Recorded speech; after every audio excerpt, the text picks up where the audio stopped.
Tēnā koutou everyone, and welcome to our first event of the year on Auckland Light Rail and Three Waters reforms, kindly sponsored by WSP.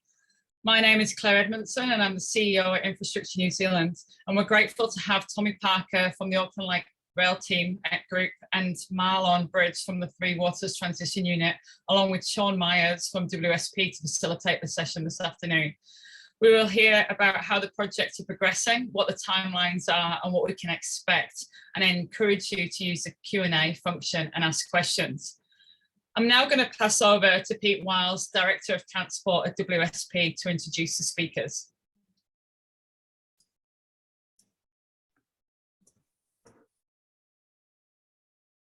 Ki aku nui, ki aku rahi, ki aku whakatiki-tiki, whakatau mā, rā kato kato. Ko tamaki toku awa, no Whitford tamaki makoro aho, ko Wiles toku whānau, ki pōwhakarai waka aho ki WSP, ko Pete toko inua. To the many leaders, to the many experiences, to you who've achieved great heights, welcome to you all. As Claire's mentioned, my name is Peter Wiles and I'm the Director of Transport for WSP. WSP is thrilled to host today's webinar with Infrastructure New Zealand on the importance of Three Waters and Auckland Light Rail. The Three Waters reform puts the collective well-being and interests of all New Zealanders first.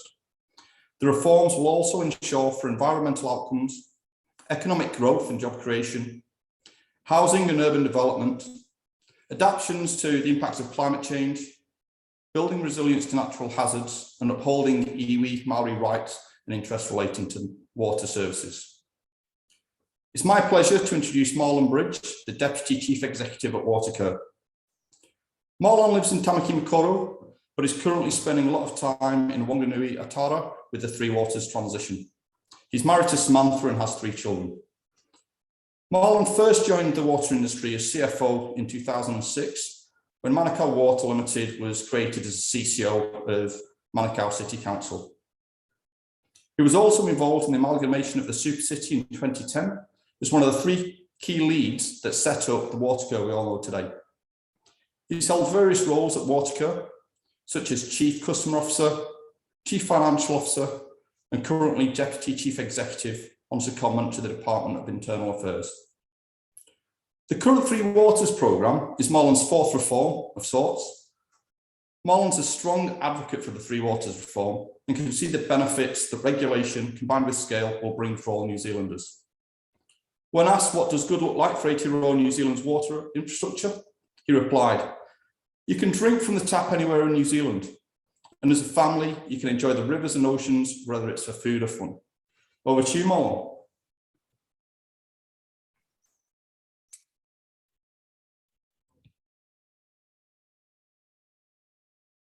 Kia ora, Peter. Just trying to figure this out. Bear with me. There's the presentation. Yes, ngā mihi Peter, and kia ora i te reo Māori. Anyway, tēnā koutou i ngā pauarihi, kua hui hui mai nei ki runga mō te wānanga i Purangi i tēnei rā, tēnā koutou katoa. Ngā mihi nui kia koutou, and thank you for this opportunity to present on such an important topic for New Zealanders. And I look forward to taking you through what the National Transition Unit has been up to. Next slide, please.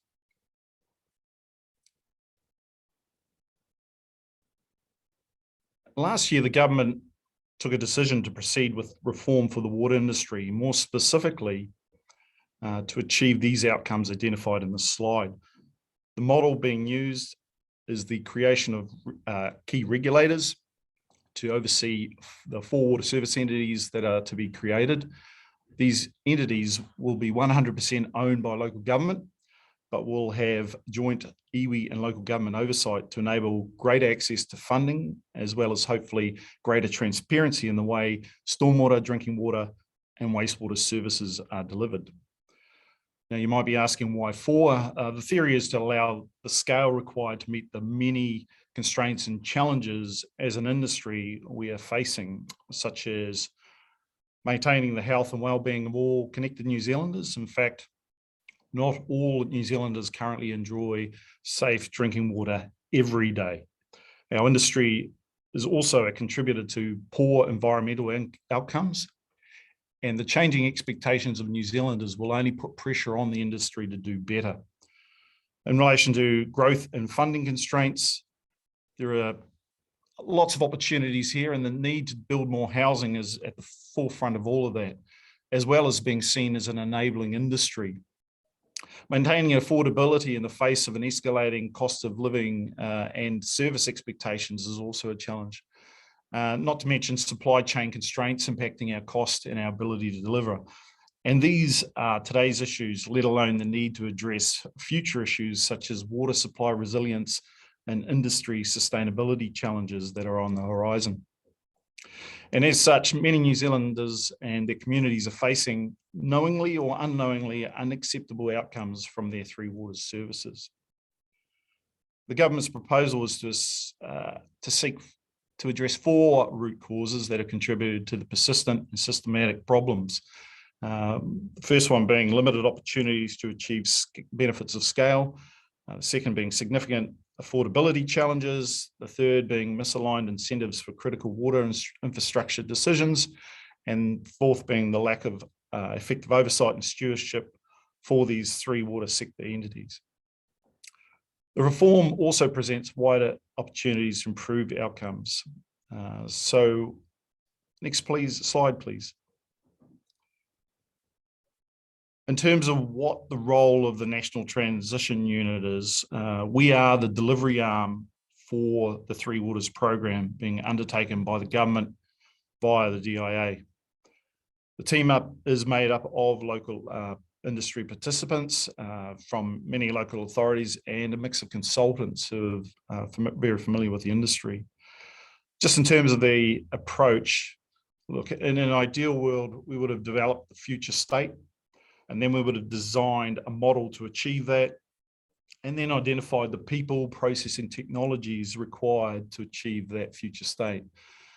Unfortunately, we're doing this all in parallel, and the main driver is the ICT platforms required to enable the greatest chance of success for these entities by day one. So to counter these risks, we've identified what day one looks like and how we would look to develop a program around that to achieve that day one state. The program has been informed by the risks we expect from the program and has helped inform how we engage with these key stakeholders being iwi, local authorities, government, councils, customers and suppliers. So in terms of the program itself, we're taking a different view to what you'd normally see in a project delivery plan. What you've got here is a list of deliverables. This is not a typical Gantt chart.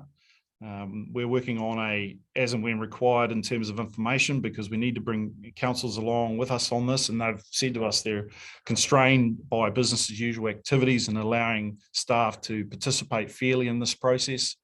But we recently undertook a data discovery process around payroll, of which we received over 95% of the data that we required to allow us to manage what the next steps for staff were through this process. And this will be followed up by digital information and asset management as we move through the process. The Three Waters delivery program has been split into these work streams, of which this is one slide that shows some of those key work streams. While there's a reasonable amount of detail and it's small print, I think the idea is to really get a sense of what the program's looking at. For example, I'll pick on operations. In Q2 of this year, you'll expect to see requests or programming to deliver on what operational SCADA, the operational technology could look like for these new entities. That includes telemetry requirements at a high level as well. And then by Q3, we're looking at compliance risks and what are those around how we'd manage these for these entities from day one. And then we move towards biosolids and the management of those non-standard agreements in specifically relation to trade waste. And then last quarter, we're looking at rural water supplies, marae landfills, etc. So there's a whole package of work associated with deliverables with each of the work streams. And maybe the next slide might give us a little bit more of an understanding of some of that as well, given we've sat on this slide for a while. I suppose what you might be asking from having had a look at this is, where is customer and local authorities in all of this? And my answer to the customer piece is, yes, we'll have a technical reference group or a transition reference group or whatever we determine the name for it to be. But the idea is that the customer elements are spread through each of the work streams, and it's really important people understand that while we might oversee the customer piece, it's really embedded in all of the work streams. If I look at the finance and corporate work streams, you'll see there's a big piece around pricing and tariffs, and that's for both business communities and residential customers, as well as within our operations stream, we're enabling growth through the development community and making sure that we're again seen as that enabling entity from day one, as well as improving water quality and operations and preparing these entities to allow them to plan for the future. So there's a whole heap of aspects that are related to customer that is spread through. And in relation to local authorities, I suppose it's because we're working with them, and iwi's been specifically pulled out as a new paradigm shift. This is a different way of thinking that the government's trying to introduce. It is the future model for how these water service entities will operate. So, we're specifically calling out what those aspects might look like, and specifically how we'll manage them through to day one. There's this concept around te mana o te wai, and that's been picked up as a key aspect to the heart of what these entities will be. And you could sit here and say that, customer focus should be the aspirations of these new water service entities. And I can tell you that te mana o te wai and customer focused entities, when you look at the outcomes that we're hoping to achieve via both of them, you'll see that 90% of them are aligned. So depending on how you look at it, the perspectives end up with the same result. So next slide, please. I just want to pick up on some of the key risks that we've identified as part of this process, in that ultimately it boils down to four things. For me, people I've identified as a key risk in relation to, we need to get everyone in the industry today into the new entity for day one. And failure for us is massive turnover through this process. So when you think about what's required to achieve that, there's a lot involved in getting up to speed with what that means and how we operate. So ultimately, giving comfort to the people in the industry, as well as building the capability that's required to operate these new supersized entities by day one. We ultimately don't need 67 waters managers, but we do need all those skills inside the new entity, because what you end up creating, as was seen in 2010 with the super city amalgamation in Auckland, is very specialized roles.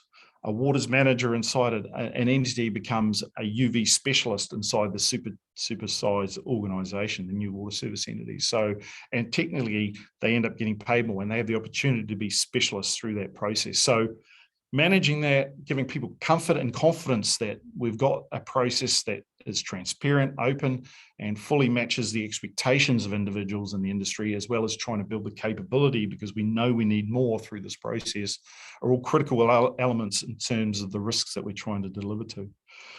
Digital and data, again, reasonably obvious. These entities will need systems up in place by day one. And what does that mean? Well, we need these entities to have their core systems operating in an effective manner that enables them to deliver on the benefits promised under this process of Three Waters reform. And right now there are challenges in the way that 20 odd entities in B, C and D come together to try and create a single entity on day one. So that in itself, and the timeframes that we're facing, effectively you're talking about a July, August start this year to deliver a program that will need to be finished before 1 July 2024. And then that relates to billing and tariffs. I mean, ultimately, we don't know where this will end up in terms of that situation, but let's assume status quo is one of the options that's considered. Inside entity B, as an example, if you've got a laundromat and you're based in Tauranga, and then you've got another laundromat based in New Plymouth or Hamilton, it's likely that they're going to be charged different charges just because of the regimes they're in right now. So the challenge is, even status quo brings issues through this process, and you'd have a laundromat owner that happens to have a regionalised presence saying, why am I paying X dollars in Tauranga and Y dollars in Hamilton? So there are a number of challenges that are faced through this process to try and deliver an outcome that shows success through this process. Asset management plans. One of the key lessons that was learned out of the 22 amalgamation of the super city was, when you create new entities, they tend to go into hiding and shut down and figure out what plans they need to put in place. Well, that nearly shut down the industry in 2011. So one of the key things we're trying to do here is deliver an asset management plan before 1 July 2023. And that will then enable a spade in the ground by 1 July 2024. So the theory is, as long as the LTPs, the long-term plans of councils, have been delivered and asset infrastructure established inside those long-term plans is delivered too, there should be a seamless transition towards day one operations and activities around capital programs for the new water service entities. So, you know, we're cognizant of what has happened in the past. We've learned from that, and we're also keen to make sure that we build on the momentum that's required to deliver what everyone is talking about as a significant underinvestment of between $120 billion to $185 billion. The reality is it's a number that, without some sense of change, would probably end up being that way. But ultimately, I think with some of the benefits you expect to see through scale and the opportunity to grow an infrastructure portfolio from potentially $15 billion a year as it currently stands now per decade to potentially 30 to 40 billion over the next decade, I think you're going to need as much help as you can in the way we deliver these new infrastructure requirements. Next slide, please. So this does present a number of key opportunities for the industry. I think I've mentioned that staffing levels at both at council level and inside the new water entities need to increase. Well, we need to make sure during transition that the business as usual activities of councils continue to deliver on their core service, which is safe drinking water every day and protection of the environment. Now, I know through this process, we are seeing consultants, for example, gearing up to get ready to help with Three Waters reform. Unfortunately, that isn't really helping the situation that councils are facing right now. And I'm sitting here saying we need to work it out as an industry-wide group as to how we can address the business as usual concerns that are in front of councils right now. And I'm happy to be that interim medium to try and figure out those solutions and make sure that we've got a robust industry as we move into day one and what those opportunities are. So seeking from the business communities, from consultants and suppliers, the opportunity to lean in and help and be part of the solution to this. So from day one, the new water service entities will need to increase their capital infrastructure. So I mentioned the fact that we're going from 15 billion to potentially 30 to 40 billion. Well, we need to ensure that we do that in a way that doesn't just increase the cost without doubling the output. In fact, we need to look at ways to improve the productivity through this process. We need to bring in new innovation. This presents an opportunity to allow all this to occur while maintaining some sense of localism through this. This is a message we've been hearing loud and clear through each of the regions as to how we safely provide services without scaling everything so that the small players and local communities miss out. Ultimately, we're trying to get a standard that is potentially higher, and one aspect of that is health and safety. We can't accept certain levels of health and safety that are operating today. But that means bringing everyone on the journey and making sure that we're building systems that allow local suppliers to meet local community needs. So again, I suppose that's picked up in that final point about the localism, and really it is a key aspect and something that we're focused on, and again, seeking views and opinions of everyone out there as we move through this process. Next slide, please. So really, that's it for me. Ultimately, we're just trying to get the message out about what the National Transition Unit is up to. Happy to take a lot of questions out of this process, but there are some contact program points for us. And thank you for this opportunity. I look forward to the questions. Awesome. Thanks, Marlon. It's really great to understand how the Three Waters reform is progressing. The Auckland Light Rail project is more than just a transportation project. It will unleash a range of benefits and opportunities that will reach far beyond the proposed city centre to Monterey corridor. Like City Rail before it, an expanded rapid transit system has the opportunity to shape the future of Tamaki-Makaurau through economic growth, urban densification, improving equality and wellbeing outcomes, and helping to reduce transport-related carbon emissions, which we all need. It's my pleasure to introduce Tommy Parker, the Programme Director for Auckland Light Rail. Tommy lives in Tamaki-Makaurau with his wife, Kate, and 3 teenage children. He has nearly 30 years' experience in transport and urban planning and engineering in New Zealand and the United Kingdom. His previous roles include Australian consultancy leader for global firm Arup, General Manager Infrastructure at Fletcher Construction, and 13 years working at Wakikatahi NZ Transport Agency, including as Group Manager for the Highway Network Operations. Tommy currently serves on the board of Auckland Transport. He also chaired the New Zealand Construction Industry Zero Harm Group and North Canterbury Transport Infrastructure Recovery, the Recovery Alliance to restore the infrastructure following the Kaikoura earthquake. When asked what gets Tommy out of bed in the morning, he replied, "The chance to talk transport with interesting people." So today is a good opportunity for him. He believes a great rapid transit system for Auckland is when it becomes a default way to get around the city, and when you hear people say, just jump on the ALR. So over to you, Tommy, and looking forward to the presentation.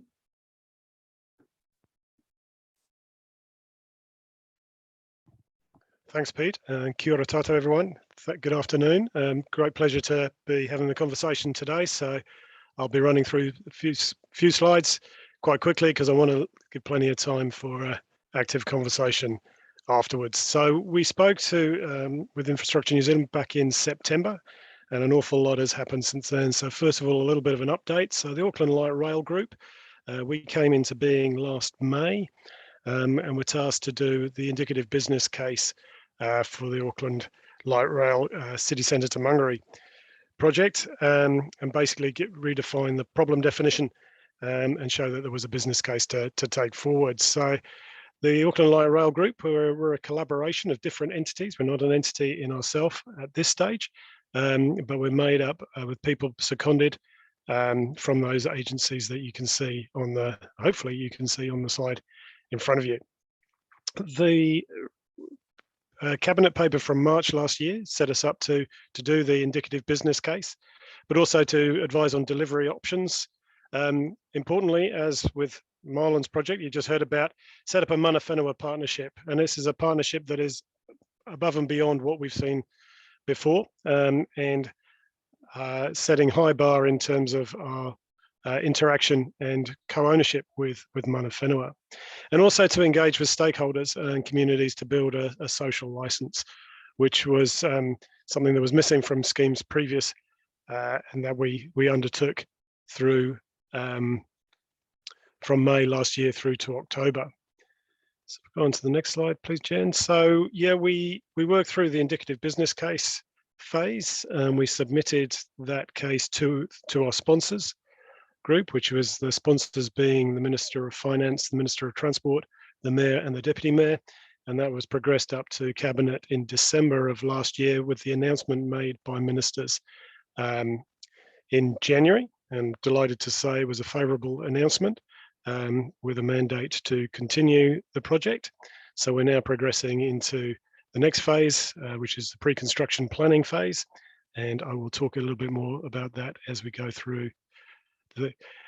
So yeah, we presented in our indicative business case 3 options that all met the overall outcomes that we were set by our sponsors to a greater or lesser extent, but they all had trade-offs, and that we articulated through our case that went up to Cabinet. So just a reminder, the 3 options we're a light metro, so a completely grade separated line from Wynyard Quarter through to the airport, a light rail running at grade, interacting with the street through Queen Street along Dominion Road and then down State Highway 20 to the airport. And then what we called the tunnelled light rail, which was a mix of the two, partly tunnelled from Wynyard Quarter through to Mount Roskill, with the balance running at surface. And we did recommend, our recommendation of the three, whilst they all met the requirements of the project, was that the tunnelled light rail offered the best solution for Auckland. So it was the right mix of speed and capacity with accessibility to the local communities. And the government or the cabinet endorsed that decision and asked us to progress with the tunnel light rail project. And probably just worth, with this group of professionals, reflecting on some of the reasons for why we went with the tunnel light rail option and the need for tunneling. Look, obviously the running at grade and the light rail option was the cheapest option, the least cost, but there were a number of reasons why we went for the tunnel option. The one that was most sort of heavily reported in the press was that it was to minimize construction disruption. And that's not insignificant, but it was not the major driver. The major driver was around us building in capacity for future-proof for further extensions to the light rail network. You will have seen when you saw the announcement from ministers and the mayor that they emphasised the need for this to interconnect as part of a citywide system in the future. And whilst we found that the light rail surface option could meet the capacity needs for this corridor itself, once you connected into the North Shore and the Northwestern lines in the future, it had insufficient capacity to meet those demands. So CBD to Mount Roskill trips and CBD to Onehunga trips could go, but once you put in the Takapuna or Albany to Roskill trips, then you didn't have sufficient capacity. And secondly, another significant point, which was perhaps underreported in the announcement, was that the tunnel allows us far greater scope to locate the stations and to put the route in those locations where we can optimize the benefits. So the main thing with an investment of this size is we have to make sure that we optimize the benefits. And as we've spoken about before, a high proportion, 60 to 70% of the benefits come around from the urban development that would be associated with this transport scheme. So as Pete said in his introduction, far more than just a transport scheme. And by using the tunnel option, we were able to better optimize those benefits. We weren't tied to a Sandringham or a Dominion Road corridor, but we could optimize the locations. So, yep, we got a lot of conversation in the stakeholder and community engagement last time about where the stations are going to be. And ultimately, we don't know yet. That's something we now need to develop in the next phase going forward. Obviously, we had to assume a number of stations in order to do the modelling and to prepare the indicative business case. But we've been quite clear that those locations need to be developed with our stakeholders and with the communities. Notwithstanding that, there's some that are more obvious or seem to have a more desirable case than some of the others. So Wynyard Quarter is an obvious place, high levels of both of population with need for improved public transport accessibility. In terms of integrating with the network, integrating with existing rapid transit stations is highly desirable. So a Tia station and Kingsland, strong demand for a station at the university precinct. So those stations, as you can say, are pretty obvious. But as you can see from this plan, there are other parts of the road where we've allowed for a number of stations, but not specifically said where they will be located, and that's the work to be done going forward. So you can see from this plan, we've got the northern part of the route in the tunnel, and then at Wesley, around Mount Roskill, comes out of the tunnel and runs at grade along State Highway 20 to Onehunga, where it interchanges with the existing heavy rail across the Mangere the Manukau Harbour, an issue that is very sensitive to Mana Whenua and something we need to deal with as part of that partnership I spoke about earlier, and then goes through the South Auckland communities to connect to the airport. And I would say that for me personally, this was the area where I learned the most through the indicative business case. The need for high quality public transport access to those South Auckland communities is very necessary and very high driver on this project, and I feel sometimes overlooked. So we met a number of people in our community engagement down there for which this project will be absolutely life-changing. And we shouldn't forget that the transport poverty, so the lowest level of public transport usage, is sometimes in our lower socioeconomic communities. So those communities that can least afford to run a car are the ones that are most dependent upon it. And that came out very strongly as a positive benefits for the indicative business case. Next one. So yeah, as we've said, look, this is a city shaping opportunity that goes above and beyond the transport benefits of the line itself. It connects the two most significant employment hubs, not just in the city, but in the country. So the city centre and the airport precinct. It's with 170,000 of Auckland's jobs, so at either end of this route. So a lot of questions, why was this route chosen ahead of the North Shore or the Northwestern? It's because it connects those to those employment areas, and because it has a higher potential for brownfield development along the communities that could service those two areas. So where are we going to get future employees that can get good access to the jobs that are going to be generated along this corridor? Well, there's a lot of potential along the route, albeit that's going to be at a different level and different type of development than we have seen before. But overall, if you say 17% of Auckland's population growth and 33% of the job growth will take place in this route in the next 30 years. Quite a compelling case. We looked at the city shaping opportunity in the IBC, and we came out with this headline figure of around 66,000 additional households by 2051. So that's 20 years after opening. And look, my commentary on the figure, the 66,000, is that is a big number for Auckland. That's the level of development that we haven't seen in the city before. It is the size of Hamilton. We always compare growth to the size of Hamilton, but if you compare that number to what was seen in other cities around the world, it's actually reasonably conservative. Some of the other schemes that we have been tracking and comparing ourselves to have seen far higher levels of development on the back of light rail investment. So we are not ruling out the fact that that number will increase, or that there is potential for that. But at the moment, we felt that was a realistic target, a realistic objective, and that justified the scheme in terms of the IBC.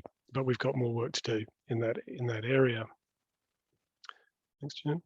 So look, again, emphasising the urban importance of the scheme and what we're doing this for. So we've got a couple of visuals here that you may have seen in the media. And what they're seeking to emphasise is that the outcomes we're after are around the land development and the social activity that the light rail enables. So the image on the left, I think you probably hardly see the train. It is right at the back there, and as you can see, we've put in vision of higher land use, higher density housing around the square, but with activities focused, people activities focused at greater access to provided by the station.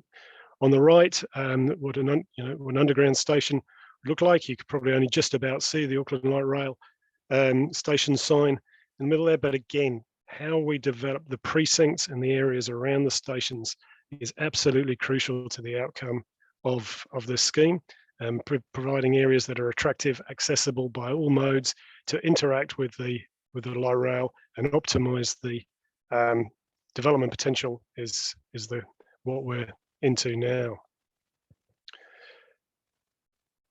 Next one, please, Jen.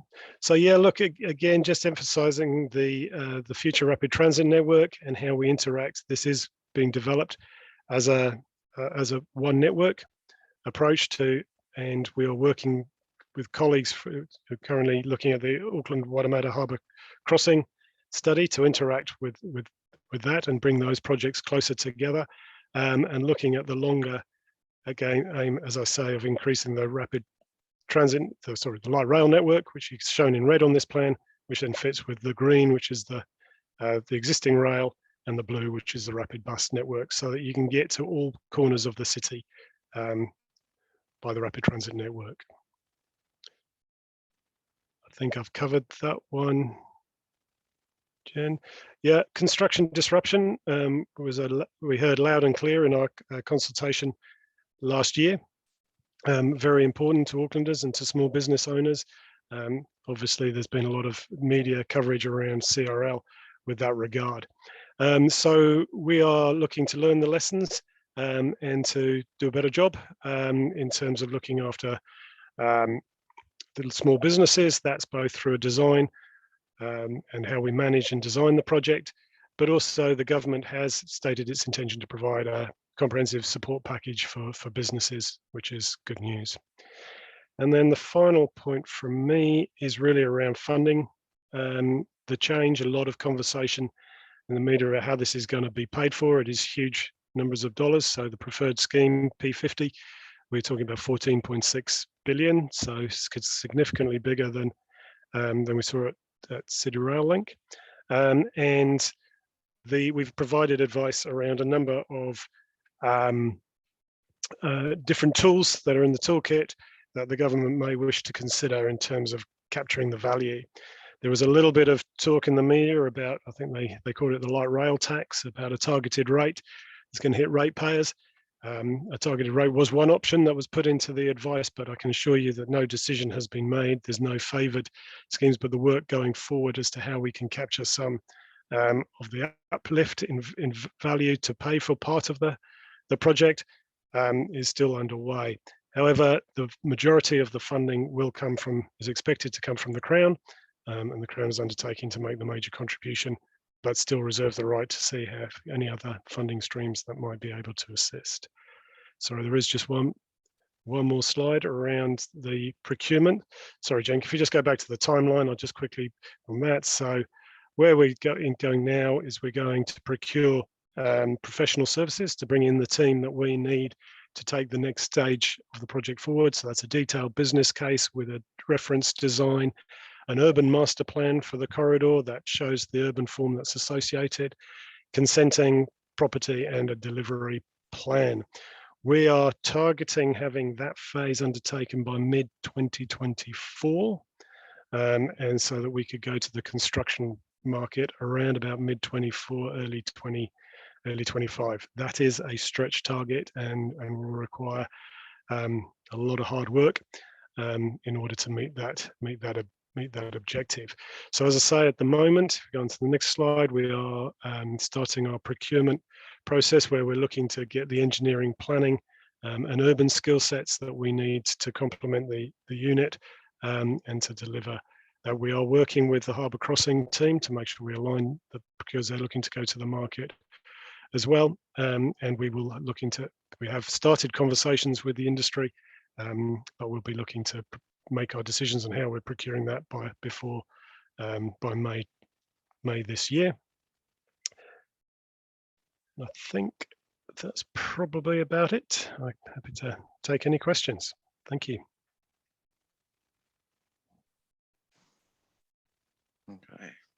Well, kia ora koutou everyone. I'm Sean Myers, aho. So great to be with you this afternoon. I'm the Head of Rail and Transit for WSP here in New Zealand. I'm your virtual host for the next sort of 15 minutes or so as we try to get through as many questions as we can for both Tommy and Marlon. And so great presentations from both.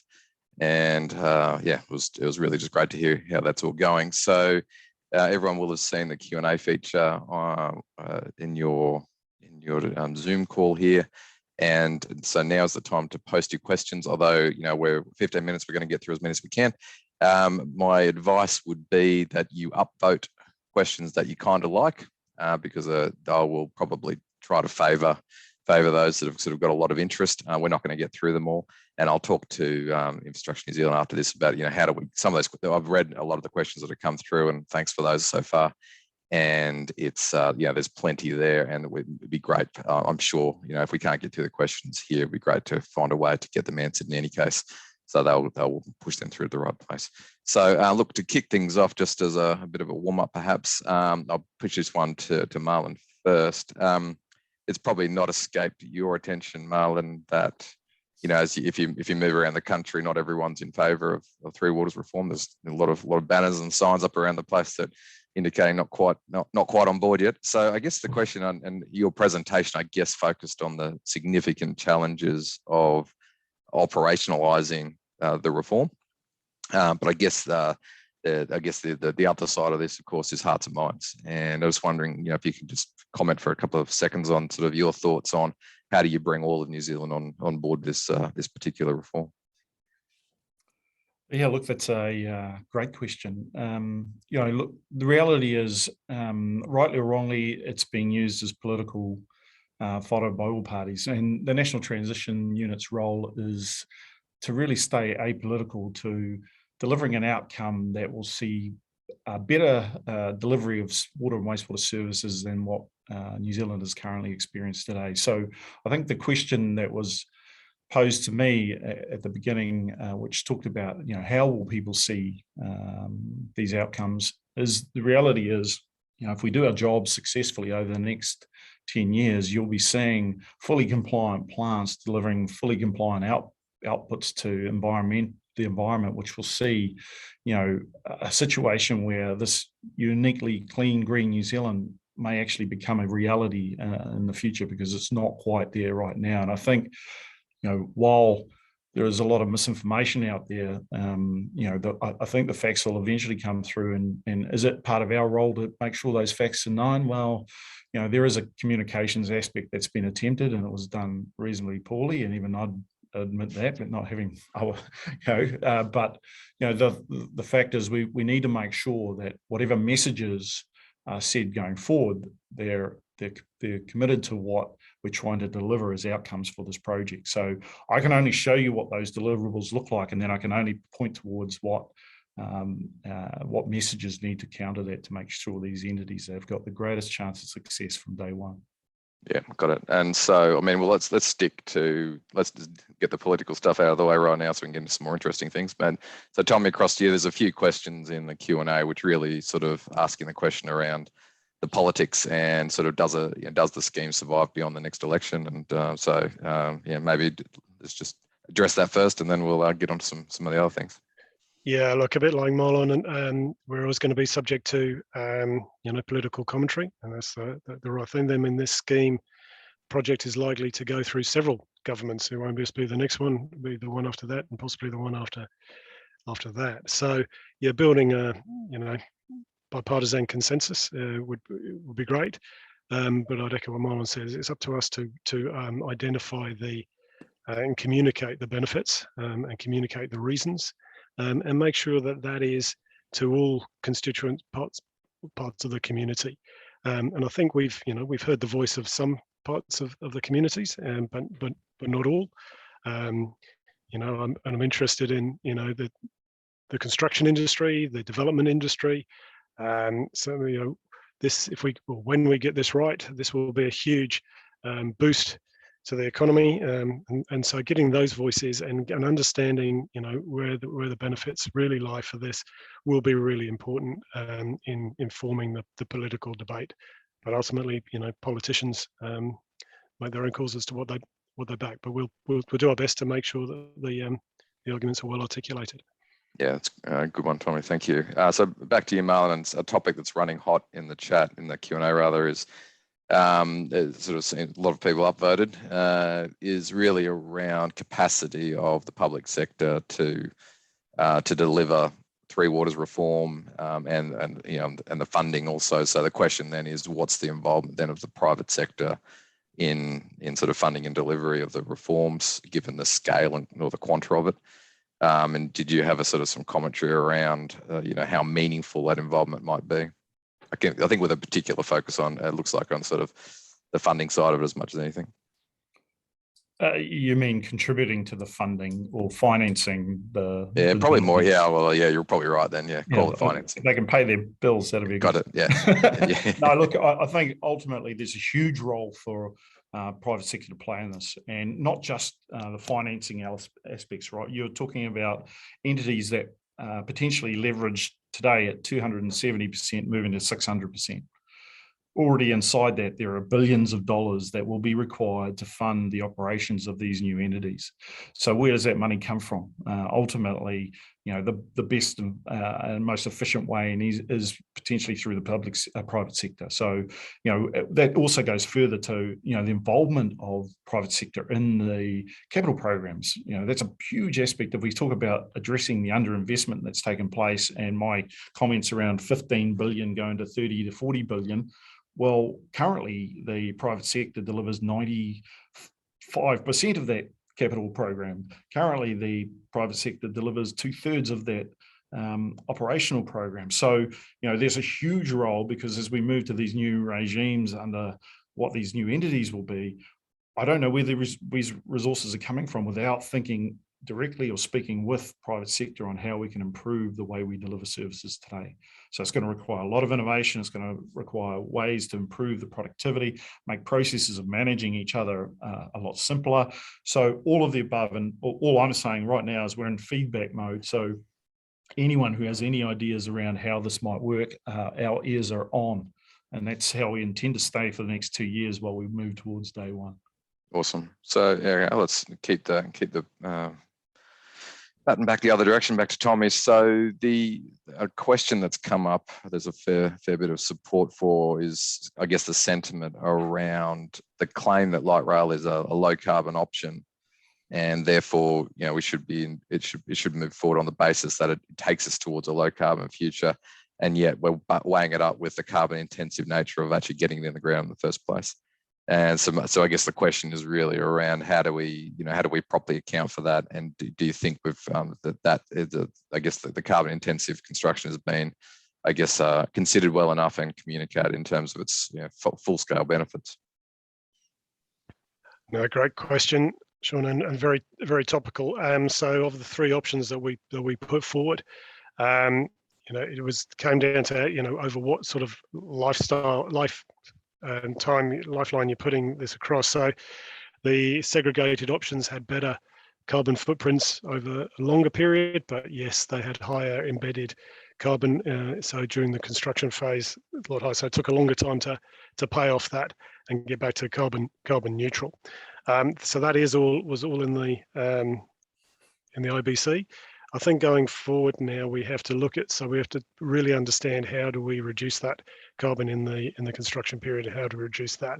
And that's where, as we go out to market and looking for the best brains and the best innovation, just my sort of high level review, there seems to be a lot of initiatives, a lot of things around the world that are trials that are taking place around decarbonising concrete in particular. Well, we're all ears. We want to hear about that. And if we can bring down the embedded carbon, then we'll all be better. We'll get a better long-term payoff. So look, we're certainly wanting to be transparent about that. That certainly is a key issue for us and our sponsors, and we want to do the best, bring the best brains we can to solve it. Yeah. Okay. Thanks, Tommy.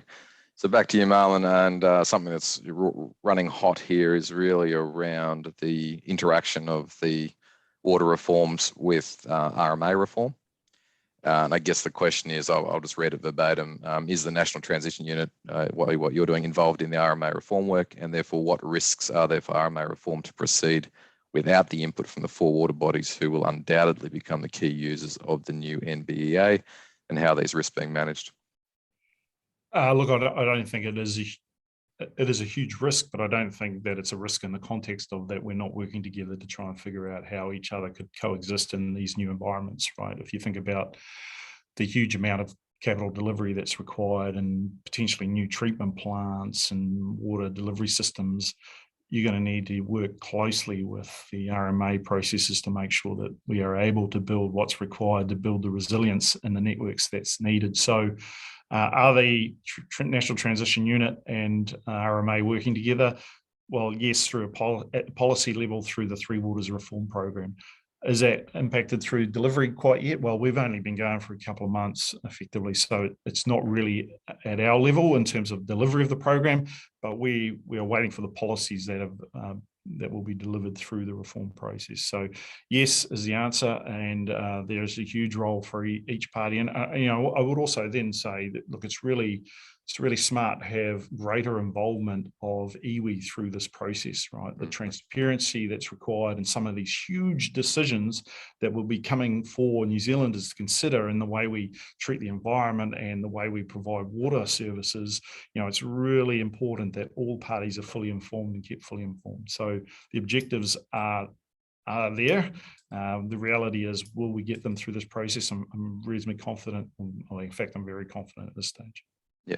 So, I mean, in a similar vein to you, Tommy, there's obviously a lot of legislation that's now either in force or about to be around housing reform and the MPSUD and how that comes into effect. And so there's a question there here that's sort of got a few upvotes here, which is really around, and again, I'll just for the sake of not misconstruing the question, I'll just read it to. So how do the urban development benefits of light rail, high density around transport corridors, etc., stack up with the introduction of the housing enabling legislation that allows denser development citywide without consideration of the transport network? Yeah, look, it is a good question, and look, I'm not really able to answer it in any detail other than to say that we are looking to coordinate our planning in terms of alongside the NPSUD and the other reforms. And including the RMA, the change to the RMA is big risk to us as well that we're looking to mitigate. So, yeah, look, there are two parts of this. The housing reform and the light rail conversation are two parts of the same conversation, and we need to get it coordinated, and we need to get aligned both at a Wellington level and at an Auckland Council level. And I believe we got the right players in the room, and we're having the right conversations. But it's not easy. It's a complicated policy mix that we need to line up. But ultimately, if we don't get our land use policies right, we won't get the benefits, and we won't justify the investment in light rail. So, yeah, okay. Look, so we're sort of very running towards the finish line now. So we're probably going to have time for sort of one more comment each rather than a question pass. So we'll come to that.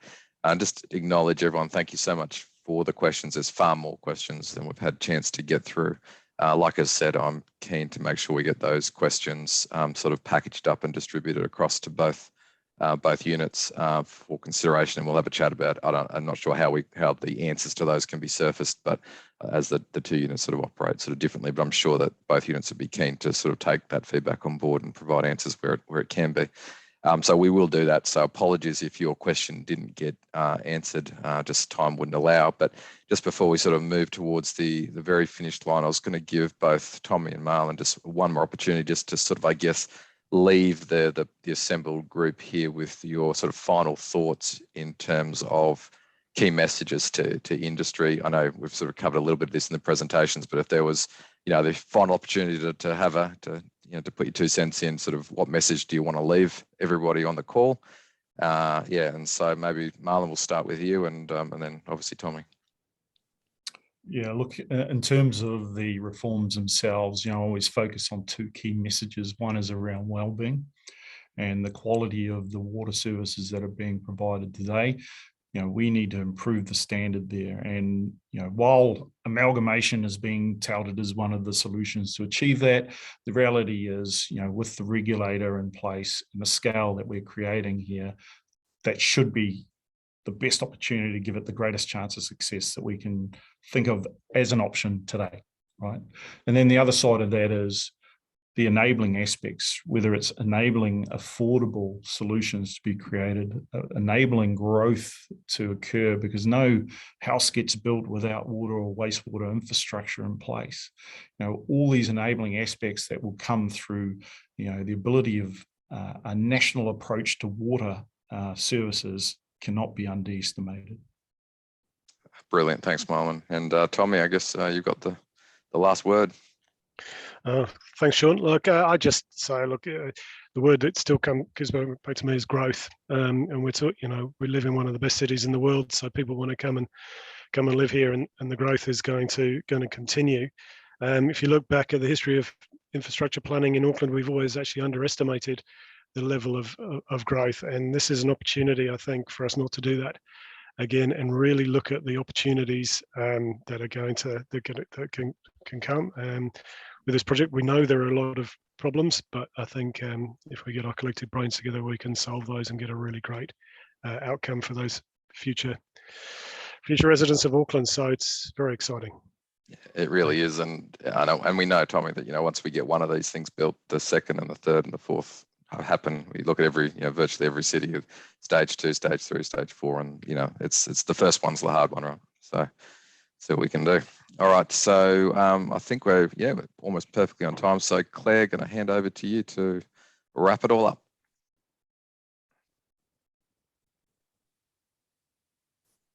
Thanks, Sean.